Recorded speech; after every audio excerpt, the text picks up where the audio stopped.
मैं प्रशांत राव, सहायक आचार्य वनस्पति शास्त्र, इकोनॉमिक बॉटनी के तहत बीएससी थर्ड ईयर वाले विद्यार्थियों के लिए अगले जो महत्वपूर्ण फसल है चावल, उसके संदर्भ में चर्चा करने के लिए आया हूँ। बॉटनिकल नेम जैसा कि आप सभी जानते हैं ओराइजा सटाइवा है, फैमिली इसकी पोएसी है, अतः इसके जो वानस्पतिक लक्षण होंगे लगभग गेहूं के समान होते हैं। इसका ओरिजिन भारत में माना गया है। डी कंडोल के अनुसार तो सेंटर ऑफ ओरिजिन इंडिया ही है, परंतु इंडो चाइना और कुछ वनस्पति के इनको इंडो चाइना या चीन भी को भी चावल का सेंटर ऑफ ओरिजिन मानते हैं। वैसे आप सभी लोगों ने देखा होगा कि महाभारत में इस तरह का एक प्रसंग आता है जहाँ कृष्ण द्रौपदी से कुछ खाने के लिए मांगते हैं और द्रौपदी के पास कुछ खाने के लिए होता नहीं है, तो एक चावल का दाना जरूर देती है जो खाते ही बाकी जो संत जो उनकी कुटिया पे आए थे उनका पेट भर जाता है। सुना होगा आपने, वो दाना चावल का ही था। ये भी कुछ एक तथ्य हैं जिनके आधार पर हम कह सकते हैं कि हाँ, सेंटर ऑफ ओरिजिन चावल का भारत ही हो सकता है। चावल उत्पादन क्षेत्र में चीन, भारत, पाकिस्तान, बांग्लादेश का नाम बड़े स्तर पर आता है। चावल के अब राजस्थान में अगर हम देखा जाए तो श्रीगंगानगर जहाँ पानी की अधिकता है, और कोटा जहाँ पर इसके लायक मिट्टी है, कोटा 12 जो क्षेत्र है, क्योंकि चावल की जो खेती है वो बहुत चिकनी मृदा में होती है, बहुत जो काली चिकनी मृदा जो होती है उसमें होती है। और चावल के प्रकार भी हैं इसके उगाने के आधार पर है। सर्दियों में उगाते हैं शरद चावल, गर्मियों में जो ग्रीष्म चावल, और बसंत में बसंत चावल होता है। तो सर्दियों वाला चावल है, इसे अमान कहते हैं। जीवन काल इसका 140 से 170 दिन का होता है। और एक सेकंड मैं इसको आपके हिसाब से सही करता हूँ, हाँ ठीक है।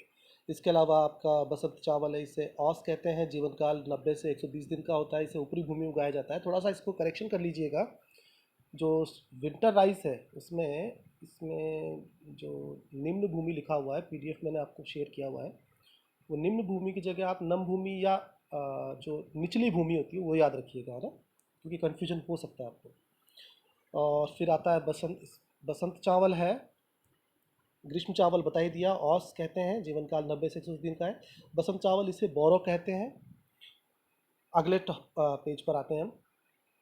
देखिए, इसकी दो तरह से खेती होती है, एक सूखी खेती और एक गीली खेती या नम खेती। ड्राई कल्टीवेशन शुष्क मृदा में उगाया जाता है, जैसा नाम से पता लग ही रहा होगा आपको। बासमती चावल इसमें प्राप्त होता है हमें।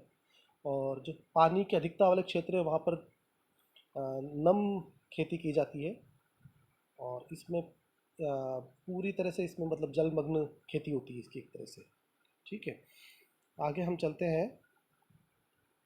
इसकी थ्रेशिंग की जाती है, धान की कुटाई करके भूसे को पृथक करके कर लिया जाता है। पृथक किए गए भूसे को ब्रॉन या चोकर कहते हैं। इसे बरसाकर दानों से पृथक कर लिया जाता है।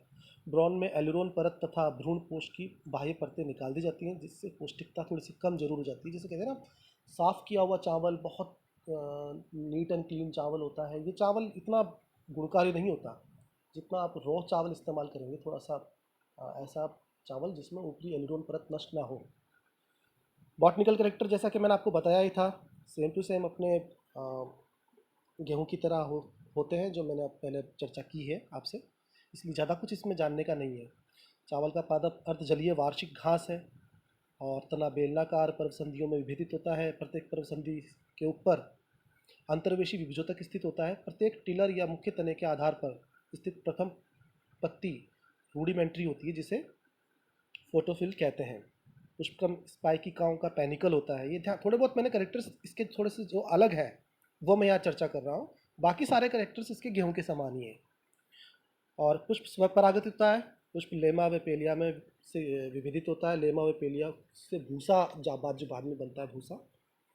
ये मैं आप सभी के सामने कैरियोप्सिस यानी इसका एक बीज का एक डायग्राम आपके सामने रख रहा हूँ।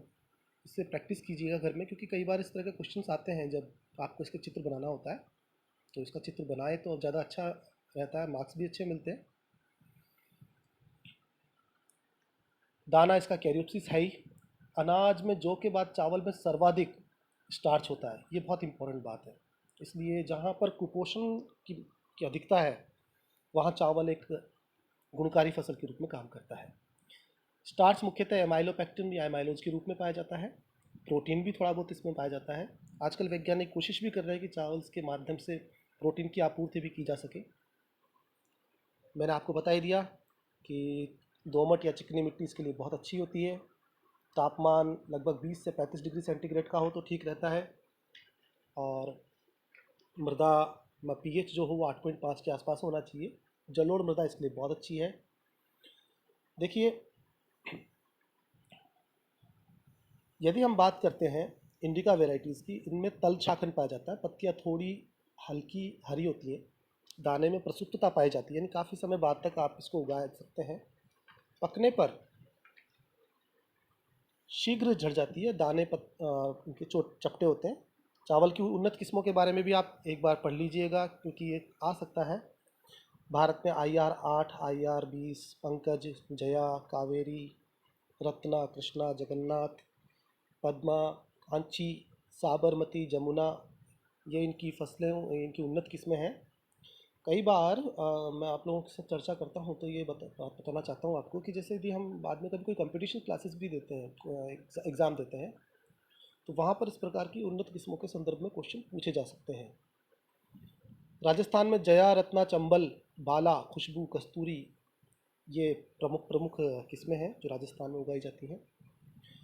चावल में का क्या क्या यूज़ है, इसके बारे में चर्चा करना निरर्थक है, क्योंकि आप सभी जानते हैं चावल के क्या क्या यूज़ आप करते हैं, और मैं असाइनमेंट में आपसे यूजेस पूछूंगा भी।